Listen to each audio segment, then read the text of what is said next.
મિત્રો, આપ જોઈ રહ્યા છો અભિક્રમ ન્યૂઝ। હવે જોઈએ અગત્યના સમાચાર। ઉના ભાવનગર નેશનલ હાઈવે પર આવતા નાઠેજ, વ્યાજપુર, સમઢિયાળા, રામેશ્વર તેમજ ગાંગડા ગામ પાસે સર્વિસ રોડ અને સર્કલ ના હોવાને કારણે અકસ્માત થઈ રહ્યા છે।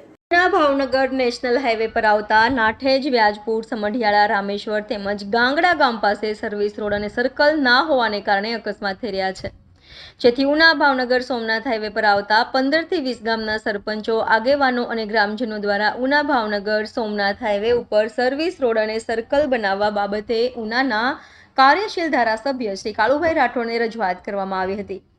આ રજૂઆતને ધ્યાને લઈ ઉનાના લોકપ્રિય ધારાસભ્ય શ્રી કાળુભાઈ રાઠોડે રૂબરૂ સ્થળની મુલાકાત લીધી હતી અને આજુબાજુના ગામ લોકોને તેમજ વાહન ચાલકોને પડતી હાલાકી દૂર કરવા, સર્વિસ રોડ અને સર્કલ બનાવવા, આ સમસ્યાને વહેલી તકે નિકાલ કરવા માટે deputy collector Shri CP Hirvaniya સાહેબ અને નેશનલ હાઈવે ઓથોરિટીના અધિકારીઓને ધારાસભ્યશ્રીએ સૂચના આપી હતી। આ તકે સરપંચશ્રીઓ, આગેવાનશ્રીઓ અને ગ્રામજનો ઉપસ્થિત રહ્યા હતા। Reporter Sanjaysinh Parmar, Abhi Crime news, Gangda.